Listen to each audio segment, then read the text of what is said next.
Souffrez-vous d'une douleur sciatique qui descend le long de votre jambe et qui ne trouve pas de soulagement durable? Si vous avez plus de 60 ans et que votre douleur s'aggrave la nuit, alors que vous devriez vous reposer, vous devez prêter attention à ce que je vais vous révéler dans cette vidéo.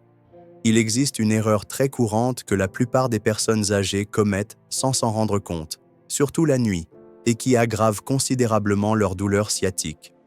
Non seulement cette erreur aggrave la douleur déjà présente, mais elle peut aussi endommager progressivement votre nerf sciatique, créant un cercle vicieux d'inflammation et de souffrance qui s'aggrave de nuit en nuit. J'aimerais savoir d'où vous regardez la chaîne aujourd'hui. Laissez un commentaire ci-dessous pour me dire où vous vivez et comment se déroule votre expérience avec la sciatique. C'est toujours très gratifiant de savoir que des Brésiliens de tout le pays recherchent des informations de qualité pour mieux prendre soin de leur santé. N'oubliez pas de vous abonner à la chaîne et d'activer les notifications pour ne manquer aucun conseil précieux sur les traitements naturels et le soulagement de la sciatique. Le nerf sciatique est le nerf le plus long et le plus volumineux du corps humain. Il part du bas du dos, traverse les fesses, descend à l'arrière de la cuisse et atteint les pieds. Lorsqu'il est enflammé ou comprimé, la douleur peut être dévastatrice, surtout chez les personnes de plus de 60 ans, dont les tissus ont déjà subi les changements naturels du vieillissement. Des études montrent qu'environ 40% des adultes de plus de 65 ans souffriront de douleurs sciatiques à divers degrés au cours de leur vie, et que l'intensification nocturne de ces douleurs touche plus de 70% de ces cas. L'anatomie du nerf sciatique est complexe et fascinante. Il prend sa source dans un ensemble de racines nerveuses qui émergent de la moelle épinière entre les vertèbres L4 et S3, formant un tronc nerveux d'environ 2 cm de diamètre. Ce nerf contrôle non seulement la sensibilité d'une grande partie de la jambe, mais commande également d'importants mouvements musculaires. Lorsqu'un élément perturbe le fonctionnement normal de ce nerf, qu'il s'agisse d'une compression, d'une inflammation ou d'une irritation, il en résulte une douleur sciatique caractéristique, allant d'un léger picotement à une douleur lancinante et invalidante. Pendant la nuit, notre corps devrait se mettre en mode récupération et régénération. C'est à ce moment-là que les tissus se réparent, que l'inflammation diminue et que les muscles se relâchent. Cependant, de nombreuses personnes âgées commettent inconsciemment une erreur qui transforme la nuit en une période de souffrance accrue pour le nerf sciatique. Cette erreur est liée à une position que nous adoptons chaque nuit, sans nous rendre compte de son impact dévastateur sur la santé de notre système nerveux. On ne saurait trop insister sur l'importance d'identifier et de corriger cette erreur. En perpétuant cette habitude nocturne néfaste, non seulement nous intensifions la douleur, mais nous créons également les conditions propices à une lésion du nerf sciatique plus grave et persistante. Le processus inflammatoire s'intensifie, la compression des structures nerveuses augmente, et ce qui devrait être une période de repos et de récupération se transforme en heures d'aggravation de la situation. La physiologie de la douleur sciatique pendant le sommeil implique de multiples facteurs.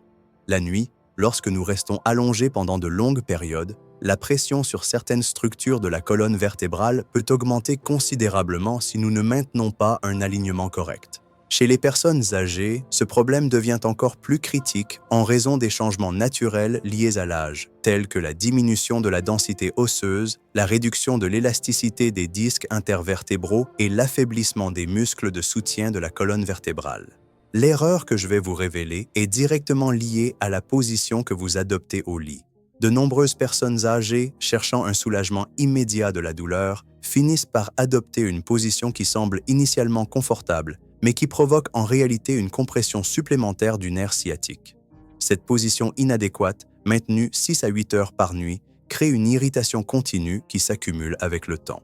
Des recherches récentes en neurologie et en orthopédie ont montré que la position du corps pendant le sommeil a un impact direct sur la pression intradiscale et la compression des racines nerveuses. Une étude publiée dans le Journal of Spinal Disorders a montré que certaines positions peuvent augmenter la pression sur les disques lombaires jusqu'à 40% pendant la nuit, créant ainsi des conditions idéales pour la compression du nerf sciatique et l'intensification de la douleur. Ce qui rend cette erreur encore plus dangereuse, c'est qu'elle se produit progressivement. Vous ne vous rendrez peut-être pas immédiatement compte que vous endommagez davantage votre nerf sciatique. La douleur peut s'atténuer momentanément lorsque vous adoptez une position incorrecte, vous procurant une fausse sensation de soulagement, mais les dommages structurels s'accumulent silencieusement. C'est comme une bombe à retardement qui explose sous forme de douleur intense au milieu de la nuit ou au réveil.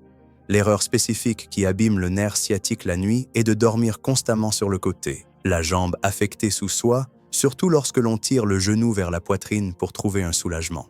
Cette position, que beaucoup de personnes âgées adoptent instinctivement en cas de douleur, crée une compression mécanique dévastatrice sur le nerf sciatique et ses structures de soutien.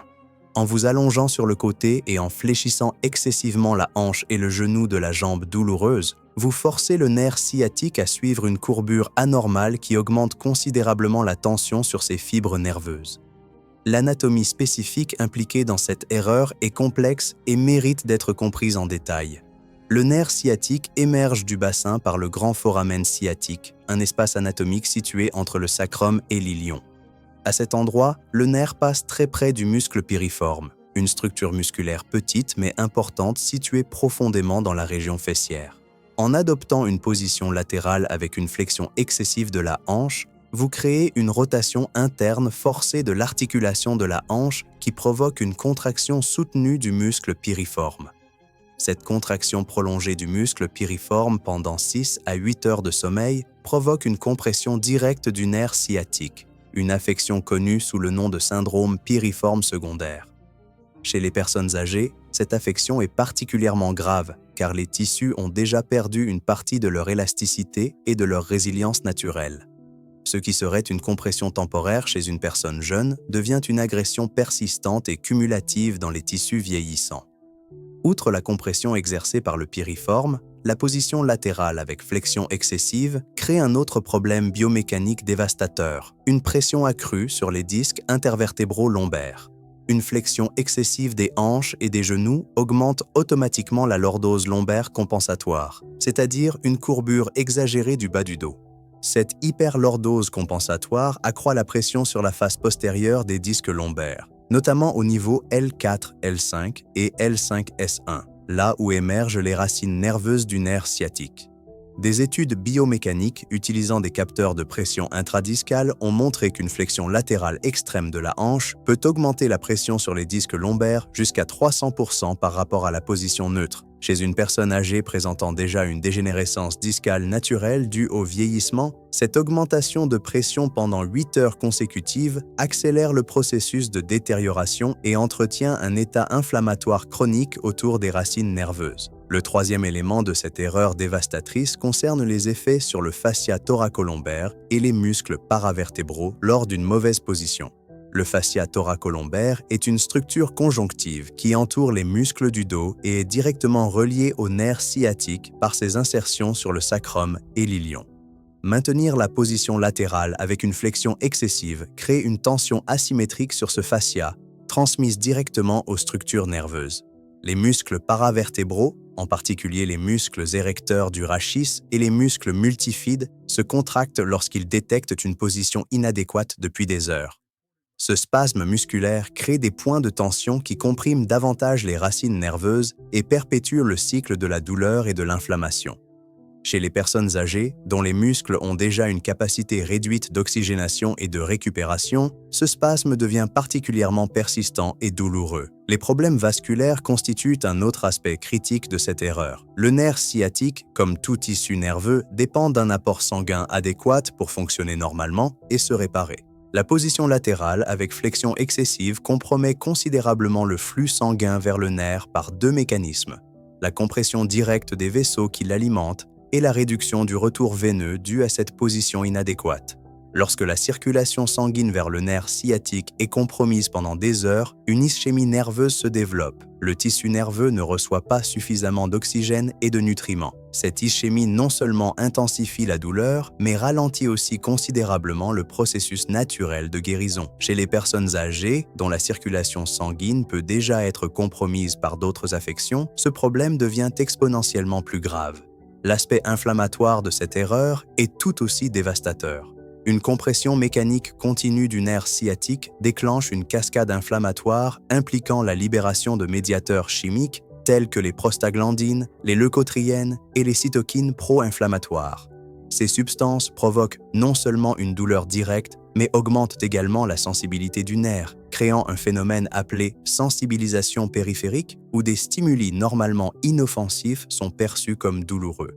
Pendant la nuit, alors que le corps devrait produire des hormones anti-inflammatoires naturelles comme le cortisol selon son rythme circadien normal, maintenir une mauvaise position sabote ce processus naturel de guérison. Au lieu de diminuer, l'inflammation s'intensifie, créant une douleur généralement plus intense le matin et pouvant persister plusieurs heures après le réveil. Les conséquences biomécaniques dévastatrices de cette erreur vont bien au-delà de la douleur immédiate ressentie la nuit. En maintenant constamment une position latérale avec une flexion excessive de la hanche, vous créez des adaptations pathologiques dans tout votre système musculo-squelettique qui perpétuent et aggravent votre problème de nerfs sciatiques. Ces adaptations ne se limitent pas à votre sommeil, mais s'étendent à vos activités quotidiennes, créant un schéma de mouvement dysfonctionnel qui aggrave continuellement votre état. La première conséquence est le développement de contractures musculaires adaptatives. Maintenir la même position inconfortable pendant des mois, voire des années, entraîne un raccourcissement structurel des muscles fléchisseurs de la hanche, notamment le grand psoas et l'iliaque. Cette contracture des muscles fléchisseurs de la hanche entraîne une inclinaison antérieure du bassin, appelée antéversion pelvienne, qui accentue automatiquement la courbure lombaire et intensifie la compression des racines du nerf sciatique. La contracture du psoas est particulièrement problématique chez les personnes âgées, car ce muscle s'insère directement dans les vertèbres lombaires L1 à L5. Lorsqu'il est raccourci, il tire constamment ses vertèbres vers l'avant, créant une compression postérieure continue sur les disques intervertébraux et les foramen neuraux où passent les racines nerveuses.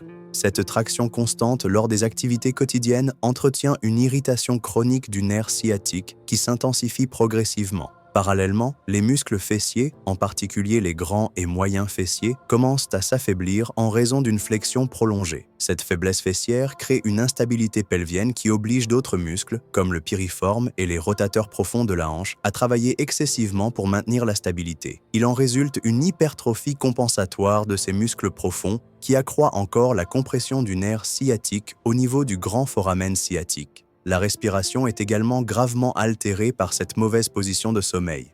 Une flexion excessive de la hanche limite l'expansion du diaphragme et force une respiration apicale plus superficielle.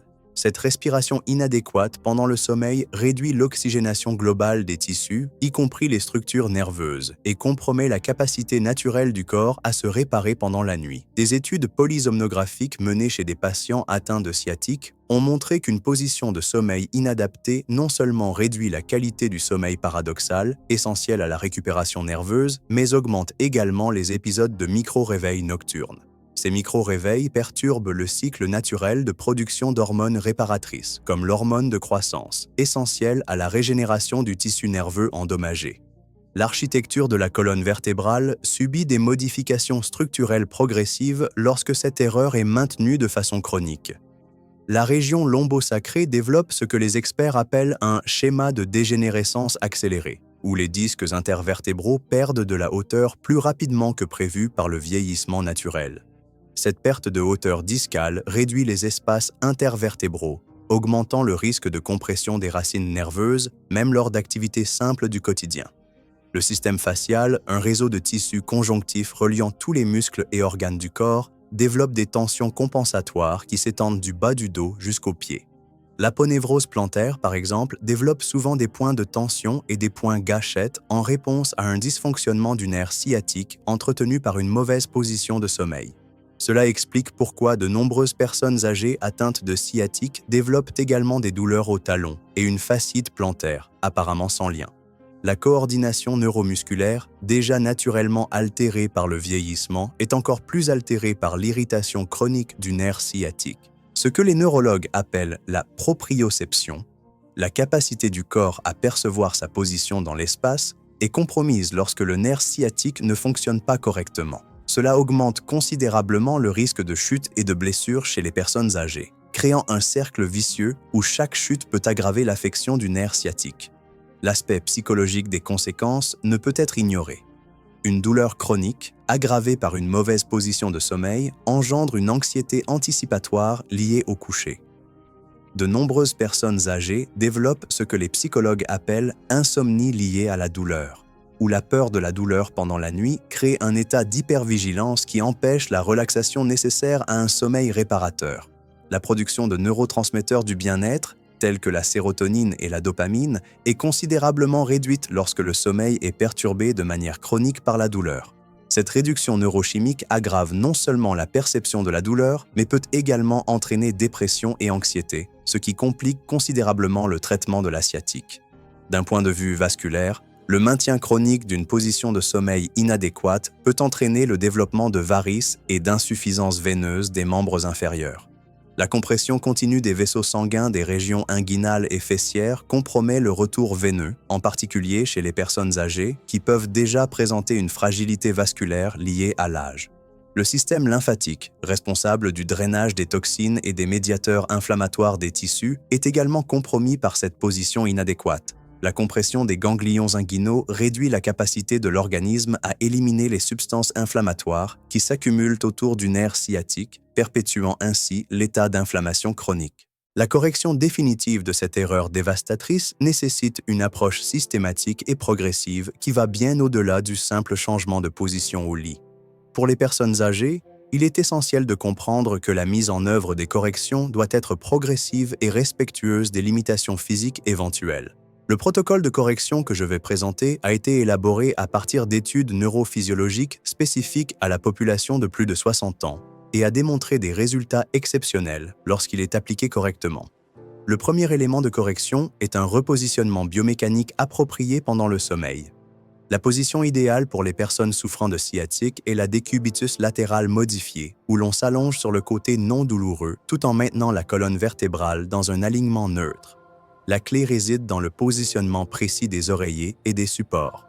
Placez un oreiller ferme entre vos genoux pour maintenir vos hanches en position neutre et éviter ainsi la rotation interne qui comprime le nerf sciatique.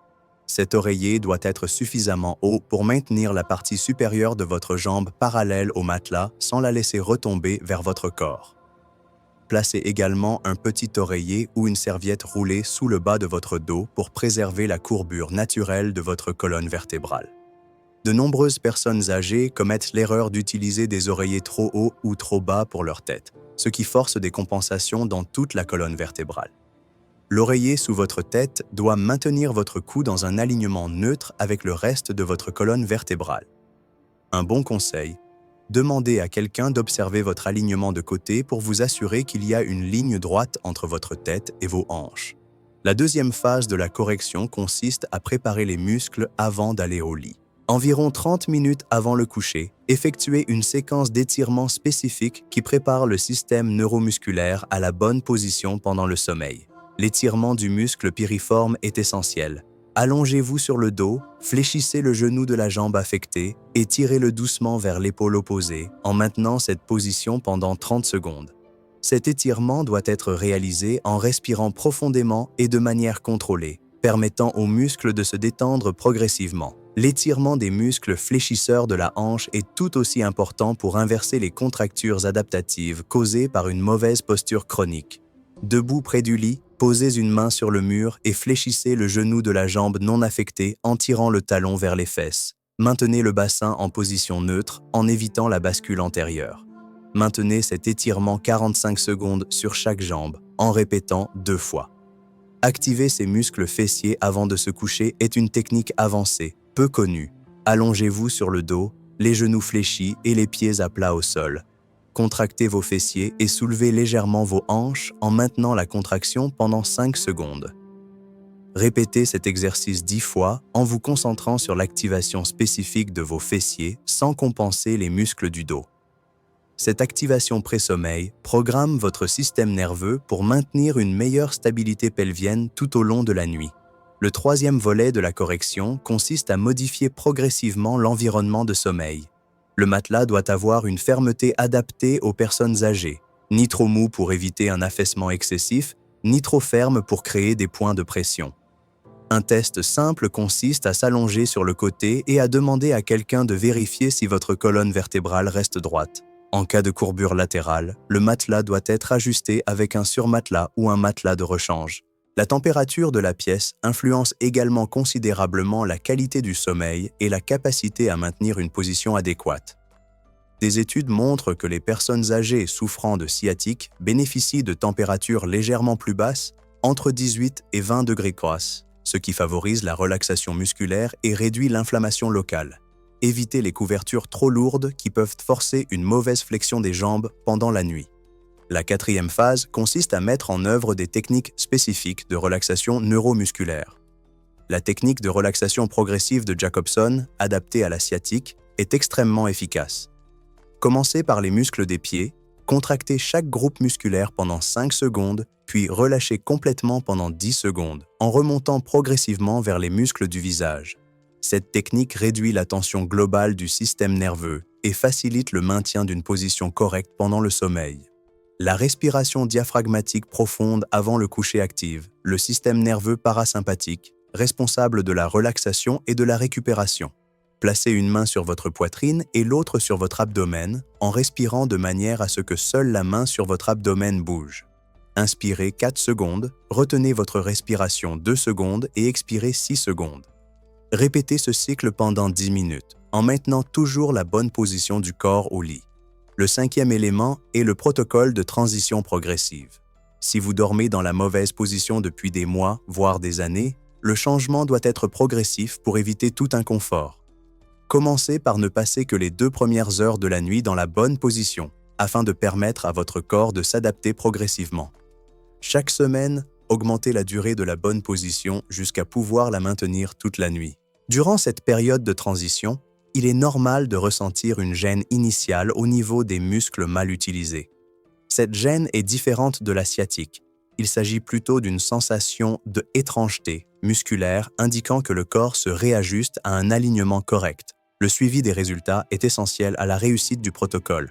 Tenez un journal simple où vous noterez l'intensité de la douleur au réveil, sur une échelle de 0 à 10, la qualité du sommeil perçu et toute évolution des symptômes au cours de la journée.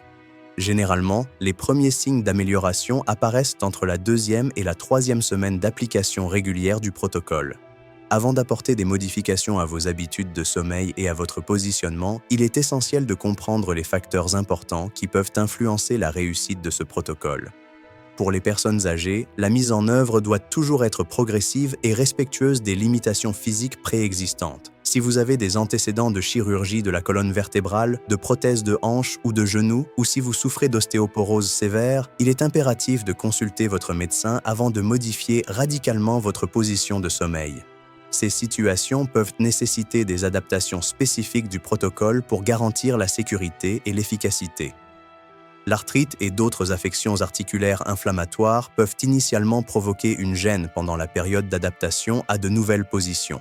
Cette gêne est distincte de la sciatique et disparaît généralement à mesure que le corps s'adapte à un alignement correct. Les patients diabétiques doivent prêter une attention particulière à la circulation sanguine lors des changements de position, en vérifiant régulièrement l'absence d'engourdissement excessif ou de décoloration des membres inférieurs. La neuropathie diabétique peut masquer des signes importants de compression vasculaire.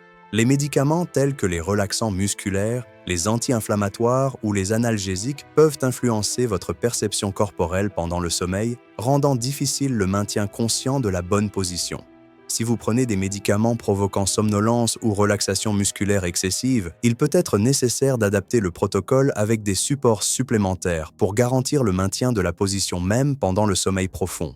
Ne modifiez ni n'arrêtez jamais votre traitement sans avis médical spécifique. Des précautions et contre-indications spécifiques doivent être scrupuleusement respectées lors de la mise en œuvre de ce protocole. En cas d'instabilité vertébrale, de spondylolisthésis ou de sténose spinale sévère, les changements de position doivent être encore plus progressifs et toujours surveillés par un professionnel qualifié.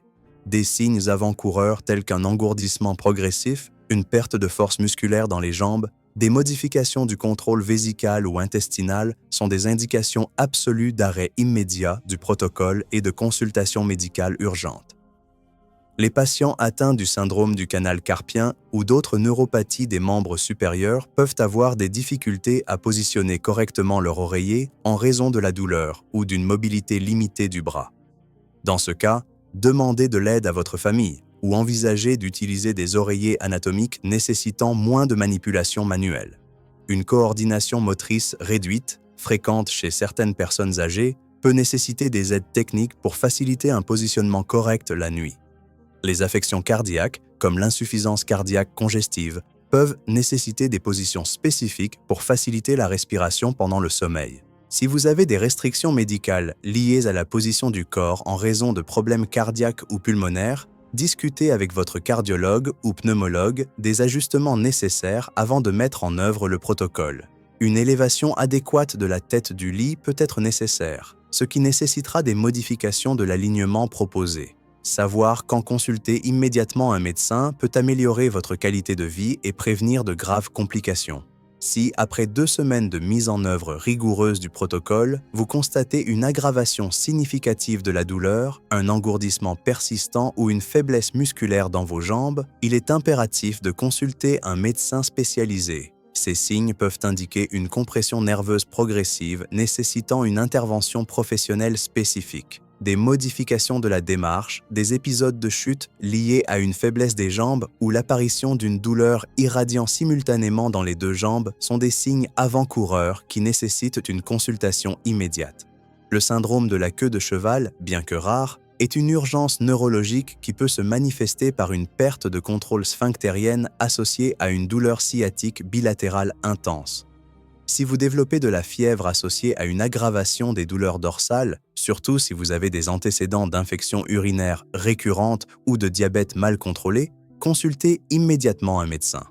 Les infections vertébrales, bien que rares, peuvent initialement se manifester par une sciatique et nécessiter un traitement antibiotique urgent.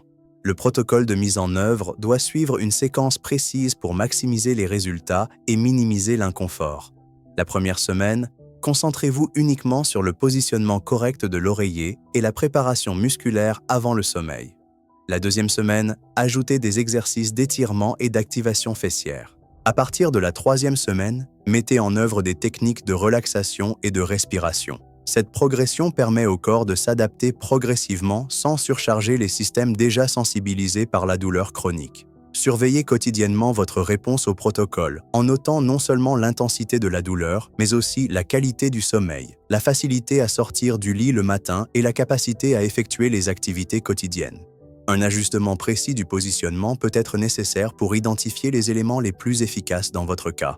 N'oubliez pas que chaque personne réagit différemment et que le protocole doit être personnalisé selon les principes biomécaniques fondamentaux. Si vous avez trouvé cette vidéo utile et appris des informations précieuses sur la façon de corriger cette erreur dévastatrice qui aggrave votre sciatique la nuit, cliquez sur « J'aime ». Vos commentaires positifs me motivent à continuer à produire du contenu de qualité, fondé sur des données probantes, pour aider des personnes comme vous à trouver un soulagement naturel et durable de leur douleur.